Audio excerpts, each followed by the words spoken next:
Okey. Satu, dua, tiga.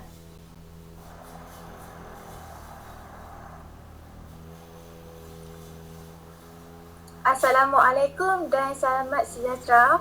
Bersama saya Nofari Syifa binti Saimi sebagai moderator anda pada pagi ini.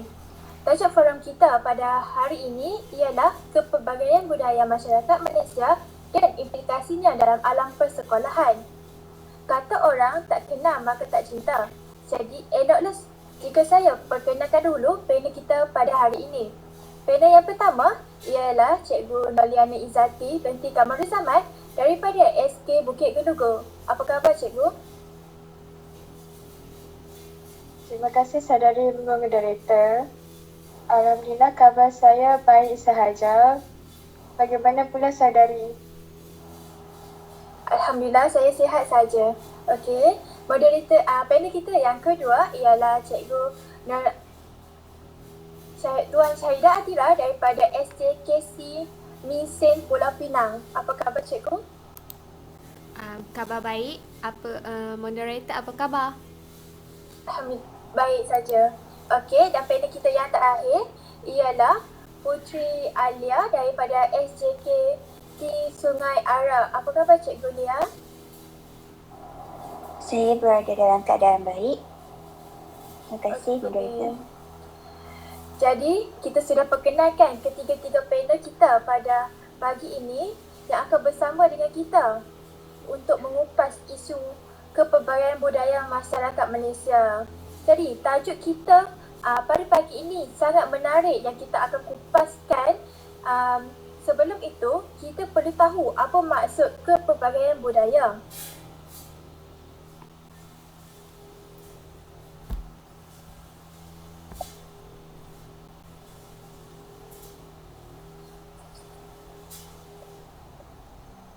Okey, saya nak bertanya kepada Cikgu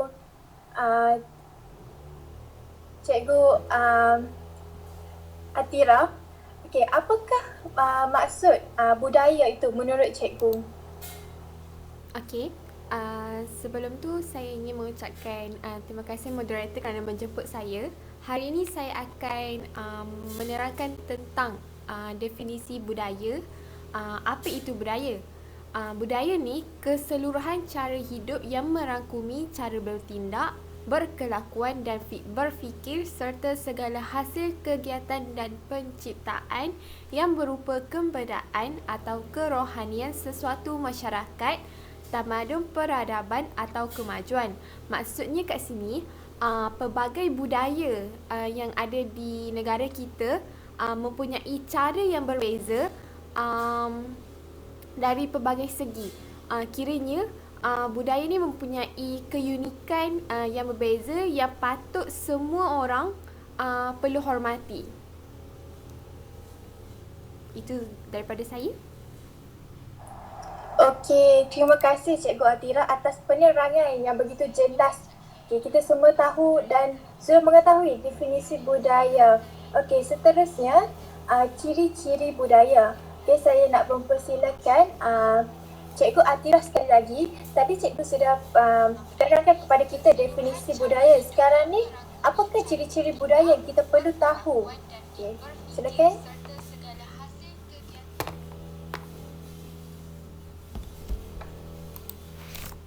Okey, seterusnya saya akan menerangkan tentang ciri-ciri budaya. Ciri-ciri budaya ni ada 4. Yang pertama iaitu mudah untuk dipelajari. Dalam proses mempelajari ini, ia sangat penting dalam menerima budaya dan agama lain. Maksudnya, dalam proses mempelajari ni, banyak unsur yang terlibat seperti proses asimilasi, adaptasi atau sosialisasi.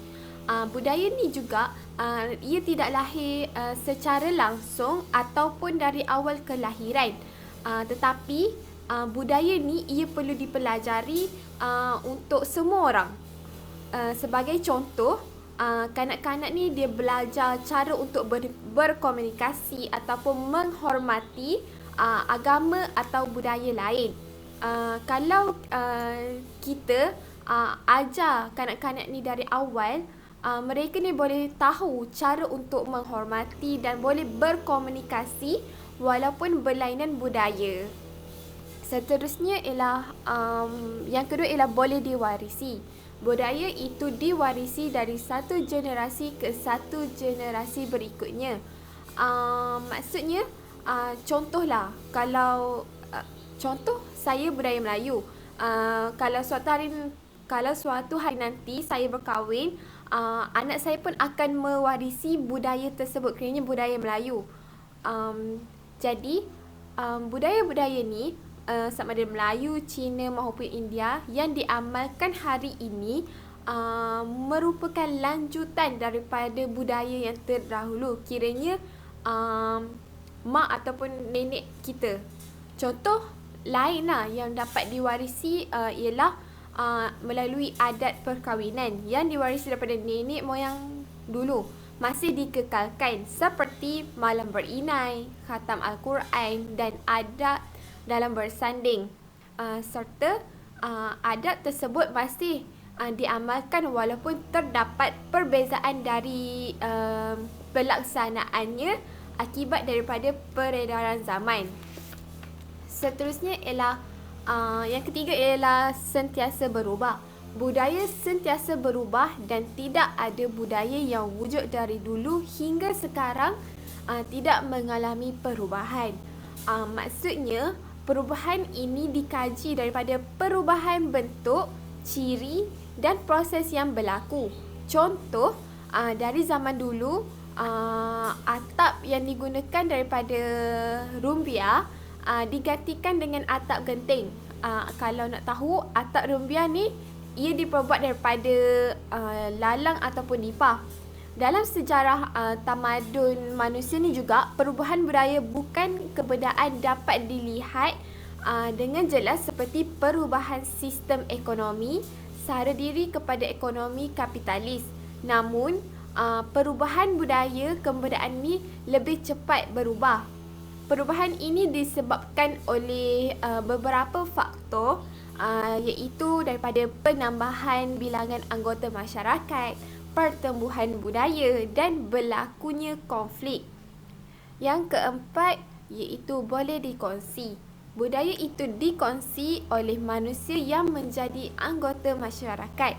Maksudnya, contohlah, nasi lemak dan roti canai ni ia telah menjadi budaya pelbagai kaum, sebab semua budaya ataupun masyarakat suka makan nasi lemak dan roti canai.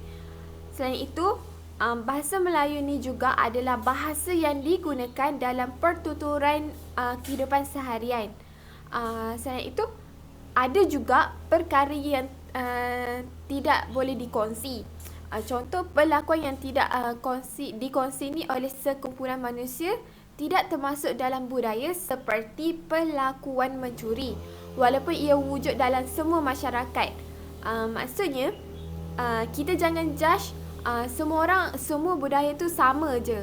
Contohlah, dalam agama kita mencuri, so kita tak boleh judge yang semua orang tu sama mencuri. Selain itu, keluarga juga memainkan peranan yang penting dalam elemen budaya untuk dikongsi. Ibu bapa ni juga boleh menerapkan nilai-nilai murni yang boleh diamalkan oleh anak-anak supaya mereka boleh hormat dan tahu tentang budaya lain. Itu sahaja daripada saya tentang ciri-ciri budaya. Okey, terima kasih kepada Cikgu Atira atas penerangan. Kita dapat lihat kata ciri budaya kita memiliki 4 ciri, iaitu mudah untuk dipelajari, boleh diwarisi, boleh dikongsi dan sentiasa berubah. Dengan penerangan yang diberikan oleh Cikgu Atira tadi, boleh menampakkan sedikit tentang kepelbagaian budaya di Malaysia. Baiklah, seterusnya saya ingin saya ingin menerangkan apa itu elemen budaya. Elemen budaya ni kita memiliki 4 elemen, iaitu elemen yang pertama ialah bahasa. Bahasa ialah satu lambang bunyi suara yang dipakai sebagai alat perhubungan dalam lingkungan satu kelompok manusia. Seterusnya, kepercayaan. Kepercayaan adalah keyakinan atau akuan akan benarnya sesuatu iman atau itikad. Yang seterusnya norma. Norma ini peraturan atau ketentuan yang telah menjadi kebiasaan yang dijangka akan dipatuhi oleh masyarakat. Yang terakhir ialah nilai-nilai. Nilai-nilai ini ialah sifat ketinggian, pemikiran, agama dan masyarakat. Itulah dia keempat-empat elemen budaya. Seterusnya, maksud kepelbagaian budaya. Bagi menjelaskan maksud kepelbagaian budaya, saya ingin menjemput Cikgu Lea untuk menerangkan kepada kita apa itu maksud kepelbagaian budaya. Silakan. Terima kasih saudari pengerusi kita pada hari ini. Maksud kepelbagaian budaya, konsep pendidikan yang memberi peluang kepada pendidikan untuk semua murid yang berbeza dari aspek etnik, keturunan, bahasa, adat rasam dan budaya untuk mendapat pendidikan yang adil dan sama rata. Untuk kepelbagaian budaya ini adalah untuk memupuk etika dan kerohanian dalam diri setiap murid. Yang kedua, agar mereka boleh menyelesaikan konflik secara harmoni. Yang ketiga, mereka bijak membuat pertimbangan. Yang keempat, berpegang kepada prinsip ketika berada dalam situasi yang kritikal. Yang kelima adalah berani melakukan sesuatu perkara dengan betul dan membentuk individu yang penyayang. Baiklah, terima kasih kepada Cikgu Lea atas maksud kepelbagaian budaya. Okay.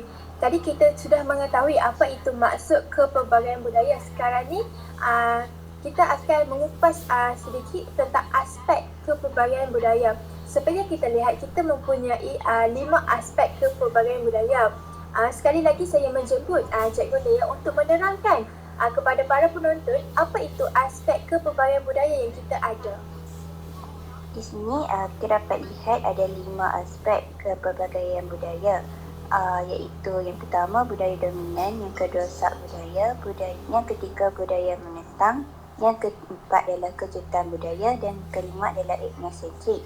Bagi membezakan di antara budaya dominan dengan sub budaya, bagi pendapat saya adalah budaya dominan budaya yang diamalkan oleh kumpulan yang paling berkuasa dalam sesebuah masyarakat. Manakala bagi sub budaya adalah budaya yang diamalkan oleh kumpulan ini yang berbeza dari segi nilai dan norma daripada budaya dominan. Dan sebagai contoh, sub budaya ini berasaskan umur, daerah dan etnik. Itu bagi pandangan saya. Saya berbalik kepada tuan pengerusi. Okey, tadi sudah diberitahu budaya dominan dan sub budaya. Okey, seperti yang kita tahu, kita ada lagi 3, iaitu budaya menentang. Budaya menentang adalah budaya yang diamalkan berbeza dari segi nilai dan norma daripada budaya dominan. Kejutan budaya, seperti yang kita tahu, kejutan budaya ini adalah keadaan seseorang yang berada dalam budaya yang asing baginya. Jadi apabila budaya asing yang diamalkan dalam masyarakat, kejutan budaya ini akan berlaku disebabkan ketaksamaan norma masyarakat asal. Yang terakhir adalah ethnocentric, iaitu orang yang mengukur budaya orang lain berdasarkan standard atau spesifikasi budaya yang diamalkan. Iaitu dia merasakan kumpulan budaya ini paling penting dalam mentarifkan sesuatu budaya. Okey, itu dia 5 aspek kepelbagaian budaya. Seterusnya, aspek yang memainkan peranan dalam kepelbagaian budaya dalam alam persekolahan. Okey, saya ingin menjemput Cikgu Izzati bagi menerangkan kepada kita apa itu aspek yang memainkan peranan dalam kepelbagaian budaya. Dipersilakan, Cikgu. Soalan yang menarik daripada saudari moderator kita pada hari ini. Terima kasih moderator. Pada pandangan saya, aspek yang memainkan peranan dalam kepelbagaian budaya dalam alam persekolahan ini terbahagi kepada 4. Yang pertama, guru. Semua guru yang mengajar di dalam kelas haruslah menjalankan tugas mereka dengan penuh dedikasi dan bersikap profesional.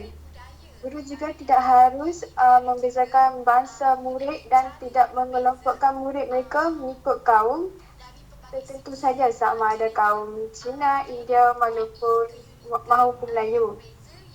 Murid dari kaum dan jantina yang berlainan juga harus ditempatkan dalam satu kumpulan yang sama supaya peluang untuk mereka berinteraksi ini lebih luas. Murid juga harus dilayan sama rata tanpa mengira sama ada mereka ini dari kelas atasan ataupun bawahan. Dan hendaklah mereka tidak harus dipinggirkan walaupun mereka berbeza bangsa daripada kita. Okey, yang kedua ialah sekolah. Kepelbagaian sosial budaya yang telah mewujudkan sekolah yang terdiri pada pelbagai bangsa seperti sekolah kebangsaan, sekolah jadi Cina, Amin. Sebagai integrasi untuk perpaduan adalah salah satu daripada usaha Kementerian Pelajaran untuk memupuk perpaduan dalam kalangan murid tanpa mengira kaum mereka. Sekolah wawasan juga telah ditubuhkan untuk mewujudkan perpaduan dalam kalangan murid di sekolah. Jadi murid Melayu, Cina, India dan kaum lain juga dapat berinteraksi sejak peringkat awal persekolahan dan dapat melahirkan satu generasi Malaysia yang bersifat pelbagai budaya. Seterusnya ialah murid. Murid-murid yang mempunyai pendirian tersendiri hasil pada pelbagai pengaruh budaya dan agama juga persekitaran. Kelas yang mempunyai pelbagai kaum dan sosial budaya ini memerlukan sikap percaya antara satu sama lain. Murid juga perlu mengambil peluang daripada kepelbagaian sosial budaya ini dalam kelas untuk mereka berinteraksi antara kaum dan jatiran yang berlainan.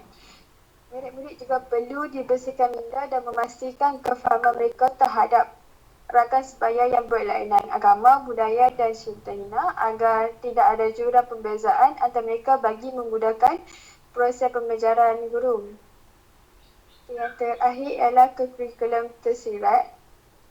Melalui kurikulum tersirat ini, Kementerian berusaha membantu bangsa yang bersatu dan saling menerima perbezaan budaya antara kaum.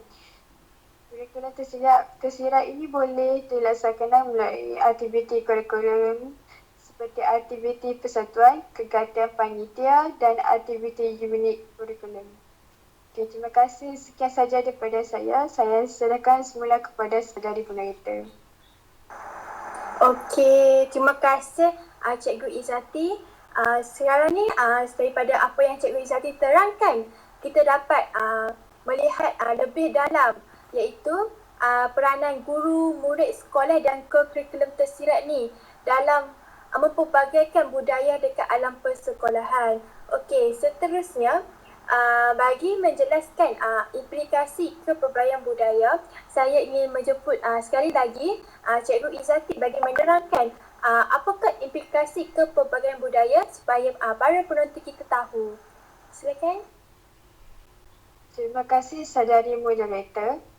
Menjawab persoalan anda tadi, implikasi kepelbagaian budaya ini terbahagi ke kedua iaitu positif dan negatif. Dari sudut positif, pelajar akan lebih mengenali budaya yang berbeza. Contohnya kaum Cina, Melayu dan India. Selain itu, pelajar juga dapat mendapatkan hubungan mereka antara satu sama lain dan mereka dapat berkongsi pengalaman dan pengetahuan antara satu sama lain. Dari sudut pandangan negatif pula, pelajar akan suka berkomunikasi dengan rakan sekelas yang pelbagai budaya maupun kaum. Jadi akan wujud jurang dari tahap sosial ekonomi antara pelajar dan wujudnya masalah sosial. Terima kasih. Okey, itu kita dapat tahu bahawa implikasi kepelbagaian budaya ini memberi dua sudut kepada kita iaitu daripada sudut positif dan sudut negatif. Okey, seterusnya saya nak bertanyalah soalan kepada Cikgu Lia kita. Pada pandangan Cikgu lah kan, bagaimanakah seorang guru ini dapat melihat kepelbagaian budaya? Boleh Cikgu jelaskan? Terima kasih kepada saudari moderator kita pada hari ini. Sidang hadirin dan ahli panel, sungguh menarik persoalan yang diberi oleh moderator. Bagaimana seorang guru dapat melihat kepelbagaian budaya? Yang pertama adalah kaji latar belakang budaya pelajar, iaitu guru boleh belajar tentang latar belakang budaya pelajar dengan bertanya soalan atau bercakap dengan ibu bapa mereka. Dengan memahami budaya pelajar ni, Guru boleh menyiasatkan pengajaran dan aktiviti untuk memenuhi keperluan budaya pelajar. Yang kedua adalah galakkan perbincangan dan kerjasama. Yang pertama iaitu guru boleh menggalakkan perbincangan dan kerjasama dalam kelas untuk membantu pelajar belajar tentang budaya masing-masing. Hal ini dapat boleh membantu pelajar membina pemahaman yang lebih baik tentang budaya orang lain dengan menggalakkan kerjasama. Yang ketiga adalah gunakan pelbagai bahan pembelajaran, iaitu guru boleh menggunakan pelbagai bahan pembelajaran yang mencerminkan kepelbagaian budaya bilik darjah.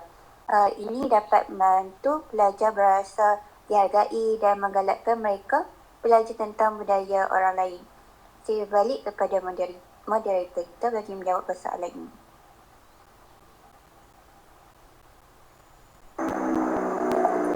Okey, terima kasih saya ucapkan kepada Cikgu Lea atas penerangan yang diberikan. Okey, bagi pandangan saya, apa yang dikatakan oleh Cikgu Lea itu ada banyak betulnya, iaitu guru ni dapat melihat keperluan budaya dari 3 aspek yang disebut. Okey, sekarang ni kita akan melihatlah sedikit video yang disediakan untuk para penonton berkenaan kepelbagaian budaya di sekolah. Okey.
Okey, kita teruskan kepada penutup, iaitu bagi kesimpulannya, kepelbagaian budaya masyarakat Malaysia memperkayakan kehidupan sosial dan budaya negara. Implikasinya dalam persekolahan ialah kepentingan kesedaran dan pemahaman tentang budaya yang berbeza. Ini boleh membantu memupuk hubungan yang lebih baik antara pelajar dari latar belakang budaya yang berbeza, iaitu menggalakkan kerjasama dan toleransi antara pelajar dan juga memperkaya pengalaman pembelajaran mereka. Sebagai pendidik, kita mesti memahami kepelbagaian budaya pelajar kita dan mengambil peranan aktif dalam menggalakkan keterangkuman dan keharmonian dalam bilik darjah dan dalam persekitaran sekolah.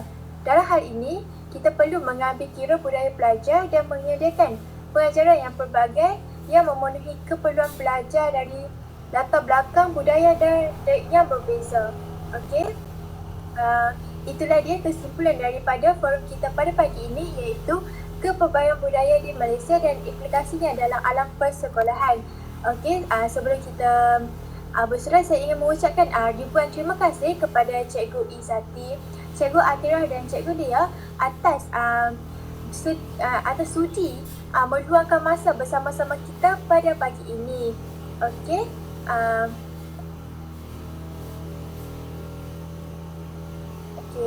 Iaitu berakhirlah sudah forum kita pada pagi ini. Okey, sekian, terima kasih.